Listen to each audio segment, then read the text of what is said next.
est grave. Plus grave, si nous ne réagissons pas aux défis que les forces du mal ne cessent de nous lancer. Ce sera la fin de la RDC. Au-delà des massacres de nos populations, pillage de nos ressources, dérive dictatoriale, cession d'une partie de nos territoires et aujourd'hui la mise en cause du calendrier électoral pour les élections crédibles dans les délais constitutionnels. L'OCC, par la voix de son président en exercice, trouve cela indigne et inacceptable. Alors, je voulais vous dire, parler un peu de l'OCC, vous présenter l'OCC. Qu'est-ce qu'est l'OCC? L'OCC, c'est une organisation citoyenne pour le changement. C'est défini comme un rassemblement des citoyens congolais dans l'essence de personnes civiques vivant en République et en légitimité de revendication, de revendiquer leurs droits civiques, notamment sur la question identitaire. Je cède la parole à notre président Paul-Henri Kabaïdi, que vous connaissez bien, le gouverneur honoraire de la ville de Kinshasa, homme d'État bien connu, qu'on n'a plus besoin d'être présenté.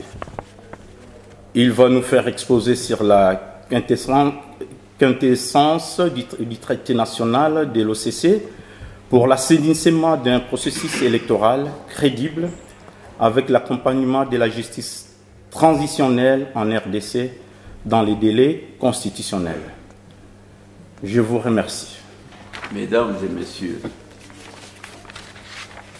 gloire et louange à l'Éternel Dieu, toujours et à jamais. En premier lieu, nous élevons nos voix vers l'Éternel Dieu pour l'immense grâce qu'il nous a fait, qui nous accorde de nous retrouver ensemble en cette circonstance.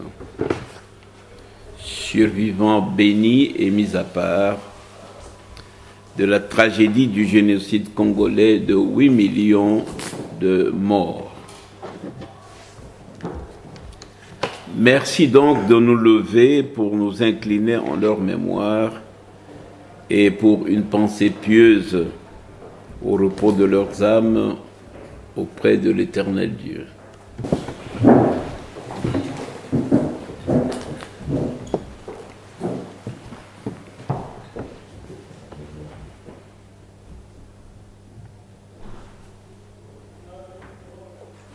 Nous vous remercions.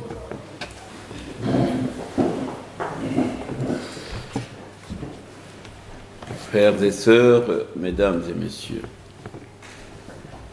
nous tenons aussi à présenter à chacun de vous nos salutations respectueuses et vous remercier d'avoir accepté de répondre à notre invitation pour la présentation officielle du traité national de l'Organisation citoyenne pour le changement, en sigle OCC, traité national relatif à l'assainissement d'un processus électoral crédible en République démocratique du Congo, accompagné de la justice transitionnelle avec chambre mixte, tel que le recommandent les conclusions du rapport Mapping publié le 1er octobre 2006 par la Commission des droits de l'homme, et cela fait 10 ans. L'OCC, Organisation citoyenne pour le changement, est plateforme politique de lutte pour la libération du Congo de l'occupation étrangère et de l'oppression, revendique le droit à la vérité et veut, par ce traité national, primo, témoigner sa solidarité indéfectible au peuple congolais et exprimer sa très grande affliction à ses souffrances, de même que sa détermination de lutter pour la libération du Congo par les armes de la légalité. Secondo, manifester sa compassion profonde au contexte des souffrances, des contraintes, d'injustice sociale et des humiliations imposées à un peuple et qui font de la République démocratique du Congo l'opprobre des nations. Tertio, proclamer le serment de son pacte d'union avec le peuple congolais pour le changement en accord commun sur le point de rupture essentiel, significatif et irréversible avec la barbarie, la tyrannie et l'oppression d'un pouvoir usurpateur interdit de passer outre la justice. La Bible dit, c'est pour briser les chaînes injustes de la méchanceté, dénouer les liens de la servitude. C'est pour renvoyer libres les opprimés et rompre toute espèce de joug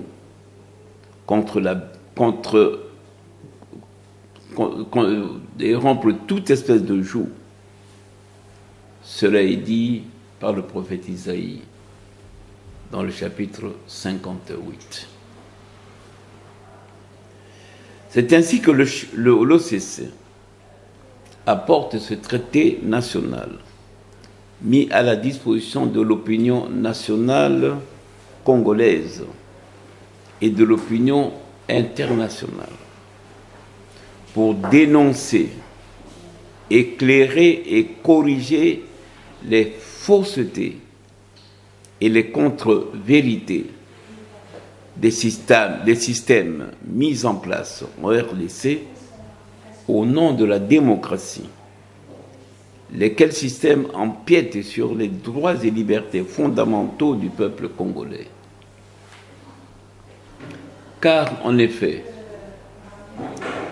les formes et les lois, les mécanismes et les instruments mis en place en RDC depuis le référendum constitutionnel jusqu'aux élections de 2011, au prétexte des premières élections libres, transparentes et démocratiques, ne sont pas autre chose que des chaînes de méchanceté cyniques pour lier un pays et son peuple à la servitude, à la misère et à l'oppression. Nous disions donc que jusqu'ici, en RDC, il n'a été question que de mensonges et de fausseté, de sacrilèges et d'abominations à la démocratie. À savoir, 1. Que le premier mensonge est établi du fait que, depuis l'indépendance du Congo en 1960, on a dit qu'il n'y avait pas eu d'élections libres et transparentes. C'est faux.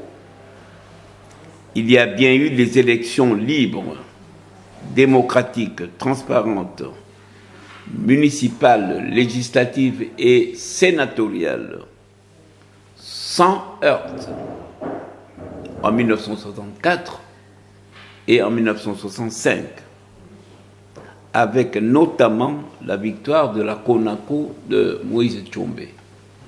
Chacun le sait. Deuxième mensonge. On a parlé des élections libres avec des chars de combat, avec des blindés et avec des drones de l'EUFOR.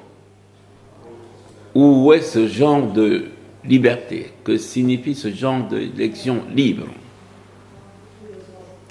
Troisième mensonge.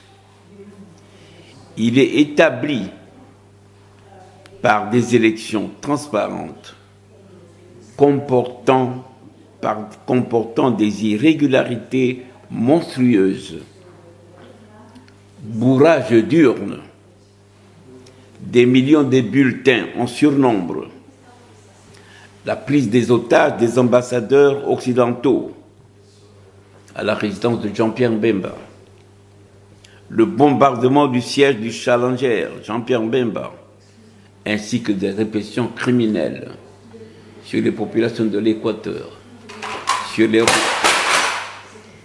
les populations de l'Équateur, sur les ressortissants du Kasaï et sur les groupes religieux de Mbondo Dia-Congo. Quatrième mensonge, on a parlé des élections qualifiées de démocratiques, avec l'exclusion de certains partis de l'opposition, sans un réel pluralisme politique non inféodé au pouvoir usurpateur. Enfin, le mensonge s'agglomère autour de la série de faussetés relatives au processus électoral revêtant une forme inexistante dans le monde, qui est confiée à un seul instrument, faiseur des lois, et doté d'immunité au regard des délits commandités de l'extérieur. Il s'agit de la Commission électorale nationale indépendante.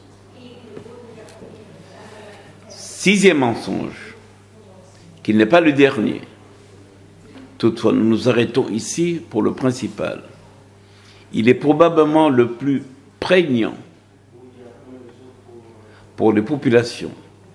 Le cadre électoral, planté depuis 2006, est l'une des causes essentielles d'un chaos ingérable que personne ne souhaite, mais que l'outrance du niveau d'insolence de l'usurpateur, en guise de réponse à l'accueil triomphal et au phénoménal plébiscite reconnu au président légitime de la République démocratique du Congo, Étienne Tshisekedi, appelle à l'analyse. L'origine de l'oppression dont souffre la RDC n'est-elle pas le fruit d'un mal moral, d'une sélection d'antivaleurs, indifférente de la notion de bonne vie et mœurs, de l'éthique, incapable de discerner le juste de l'injuste, jusqu'au sommet de l'État? Le mélange dans les institutions de la République, le mélange de délinquants criminels impunis, des prédateurs impénitents, des malfaisants de tous bords, avec des honnêtes gens, impose ce critère pour l'assainissement de la classe politique à l'aube du nouvel ordre que proclame l'OCC. Du critère de la notoriété publique.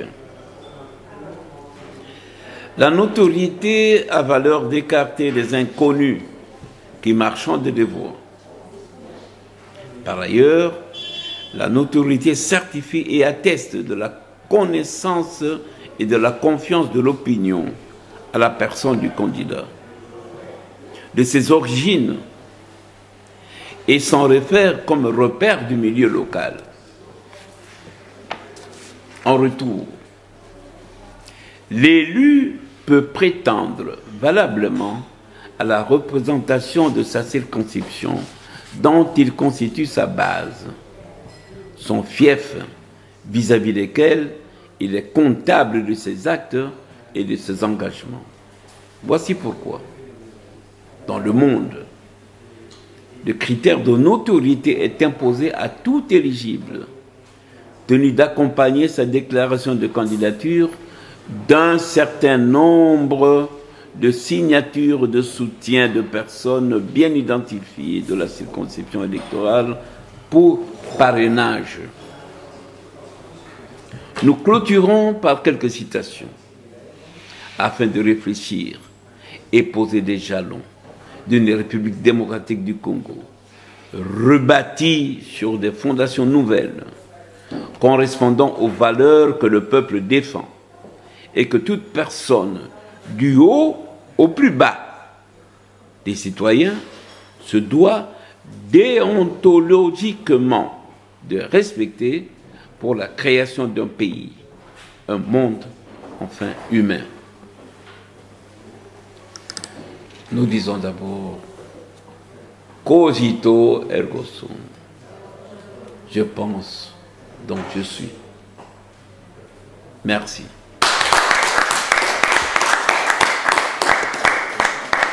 Monsieur Rufin Atoula, nous venons de suivre une conférence que votre nouvelle plateforme vient de donner ici à Bruxelles. Est-ce que vous pouvez d'abord donner le nom de la nouvelle plateforme et le titre de la conférence? Notre nouvelle plateforme s'appelle OCC, qui veut dire Organisation citoyenne pour le changement. Et que la journée d'aujourd'hui, c'était plus pour parler de l'assainissement du calendrier du processus électoral en République démocratique du Congo. Donc on s'est dit, tout est possible au moment où nous parlons pour que l'organisation des élections puisse avoir lieu. Donc rien n'est impossible malgré on nous fait dormir avec les fameux dialogues. Et nous disons qu'à l'heure actuelle, il n'y a pas de la place pour le dialogue. Les dialogues pour en faire quoi? Si on sait qu'on voit la paupérisation de la population, on voit la clocharisation de la population et que le peuple est au jour d'aujourd'hui même chosifié. Et nous disons que trop c'est trop, et fini la distraction, on y va aux élections et tout est possible. Donc on a tout ce qu'il faut et on ne peut pas nous faire dormir sur le lit d'un bébé en parlant du dialogue. Donc voilà. Est-ce que vous avez des arguments pour contredire M. Corneille Nangaa de la CENI qui prétend qu'il faut 16 mois pour que le fichier électoral soit complet? Laisse-moi vous dire que la CENI, nous ne donnons aucune légitimité à la CENI. Parce que la CENI, dans tous les pays du monde, les élections, c'est organisé au niveau de l'administration. Le recensement, le problème de la liste électorale, c'est au niveau de l'administration, c'est au niveau du territoire, du ministère de l'Intérieur. Et parler de la CENI, une structure qui passe au-delà de l'organisation de l'État et pour en faire un organe suprême pour l'organisation des élections, c'est injurieux pour la population congolaise et pour le peuple congolais. Donc nous, on dit la CENI ne trouve pas sa légitimité en RDC. La CENI, c'est quelque chose de monté de toutes pièces avec M. Kabila et ses donneurs d'ordre. Donc nous, la CENI n'a pas de place. Et réellement, pour organiser des élections, s'il y a des institutions démocratiques, eh bien, qu'on organise des élections. Le Congo a tout ce qu'il faut, a tous les atouts pour que les élections puissent avoir lieu, place à la date prévue. Donc il n'y a rien qui peut contredire à tout ça. Une dernière question. Vous avez fait une sortie ici à Bruxelles et l'essentiel du processus se passe au Congo. Est-ce que vous pouvez nous confirmer que vous êtes en interactivité avec la base au Congo? Si oui, qu'est-ce qu'elle fait? Mais bien sûr, le travail que font nos compatriotes en RDC, c'est énorme. Puisque quotidiennement, nous avons tout ce qu'il faut. Tout ce dont on a besoin, on le reçoit en moins d'un quart d'heure. Et ils font un travail de titan.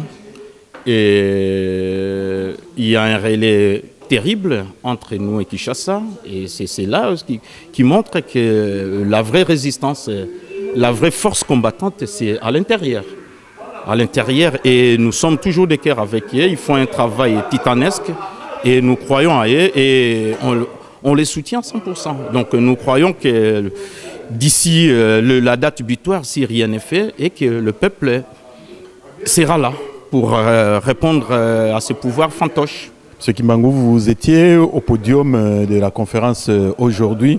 Qu'est-ce que vous pouvez faire comme commentaire par rapport à ce qui s'est dit aujourd'hui?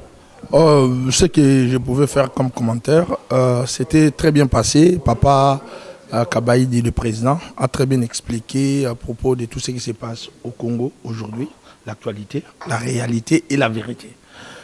Ce que moi j'ai retenu, c'est que tout Congolais aujourd'hui, il doit se mettre debout pour combattre cette occupation qui est au Congo.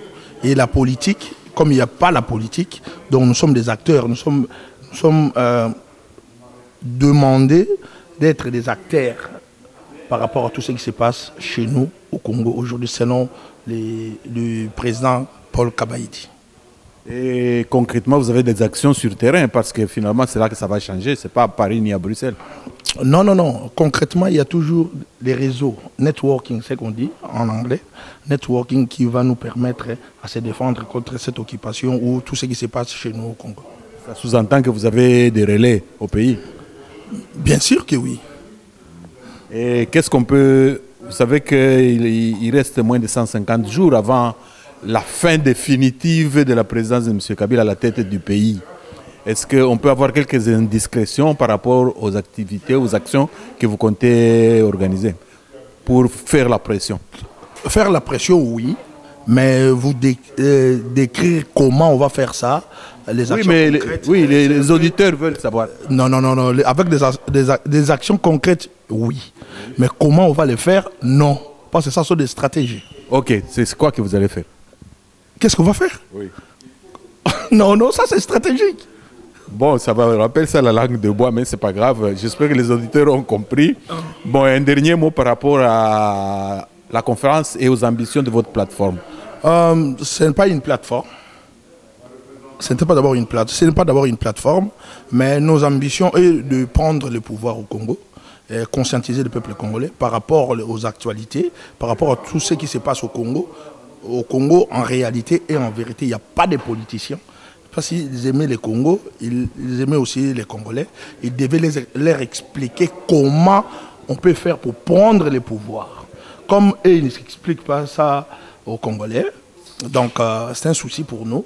Et nous, on a expliqué ça aux Congolais. Et nous continuons la lutte. Peut-être avec ça, avec les chemins que le président a expliqués, on pourrait encore faire quelque chose. Bon, un dernier mot à l'intention de la population congolaise.